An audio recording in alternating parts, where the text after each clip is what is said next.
Hi, this is Melanie at Pardesi Reviews, and I'm here to do a review of the Tamil film Jai Bhim.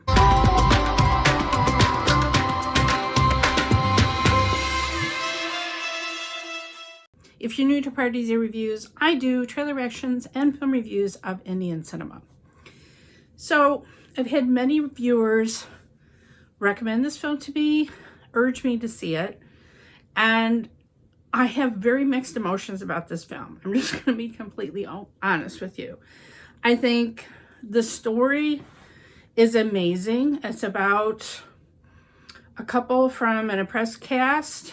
The setting is in the 90s, and there's all sorts of false arrests and false convictions in their community by the police, and there's a false accusation of robbery, and then it leads to the disappearance of this pregnant tribal woman's husband, and Suriya plays this real-life lawyer who helps her legal case and trying to find out what happened to her husband and to get justice. So the whole backdrop of the story is great. Suriya plays this real-life lawyer who is an advocate for oppressed caste people, for civil rights, and I like all of that. I like the whole thing. I like the acting, especially of Lijomol Jose, who plays the wife, and then Manikandan plays her husband, the one who was falsely arrested. You know, I always love Suriya. Suriya is great. And Suriya's production company that has made this film.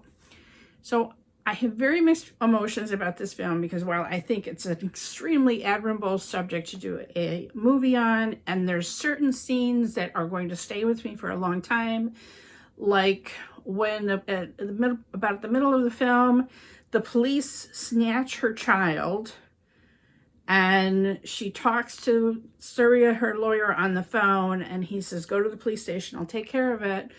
Then he reaches higher up, and so it's written down, not only do you have to let this woman go, but you have to drive her home in the police jeep, but she refuses, and so they have to follow her as she triumphantly marches down the street with her child herself, and just, it's a very powerful moment. Okay, so there's a lot of powerful moments like this, powerful moments in the courtroom of, you know, Suriya winning the case, some amazing moments. But in an nearly 3-hour film, I would say half of the film felt like I was watching police torture of these prisoners, and it was so difficult to watch. So difficult that I had to take frequent breaks and just stop and pause the movie for a period of time and then come back to it. It was so difficult. And I know that these things really happened, and it's important for people to know about that. And there's so often Indian films that glorify police violence and treat it as a matter of fact. And this film unflinchingly forced you to look at it and sympathize with the victims who were just being beaten for no reason to try to get a false confession. But it was so hard. It was so hard to watch so much.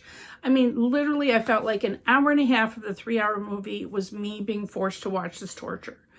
And it was really hard. I mean, this is not a film that I would recommend that you show to children. And normally, a film on this subject matter, you would think, okay, this is going to have a powerful message. This is something everybody should see. And oh my God, it was really difficult.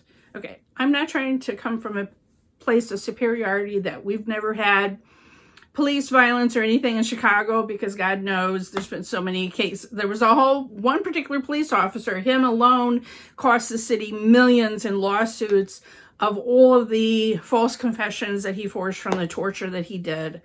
Okay,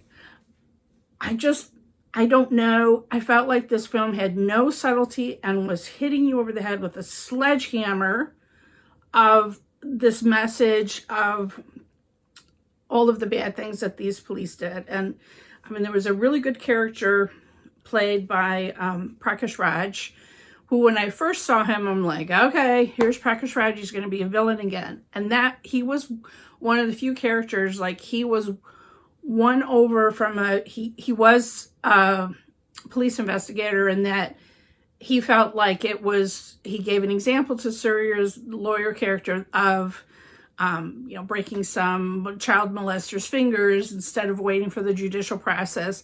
And then he is changed by hearing the story of these tribal villagers and all of the different false accusations and hanging up by their thumbs and all of these stories. And he ends up testifying against the police in this case in the courtroom. So I really liked the way that they showed that. That was telling instead of showing.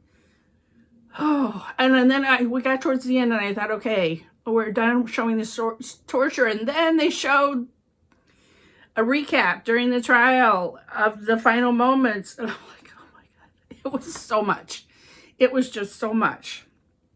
I just felt like I've seen other films about caste, about oppression, and I don't know if doing it so much and for so long was as impactful as some other movies that made those moments of violence so impactful because the rest of the movie wasn't like that. And so I don't know.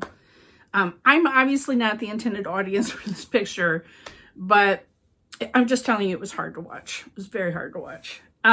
So admirable movie. I thought Suriya was very good. I'm glad that Suriya's production company is telling these kind of stories about injustice and about change in society. But wow, I don't know if it should have been told in exactly this way. Let's just put it that way. All right, I know my viewers have strong feelings about this film. I would like to hear them in the comments below. I know this is based on a true story. It's probably even worse than what was presented in this film. This film is on Amazon Prime. If you haven't seen it, love to know your thoughts in the comments below. Follow me on Twitter at PardesiYT. Follow me on Instagram at Pardesi Reviews. And if you hit the bell here when you subscribe, you'll never miss another trailer reaction or film review.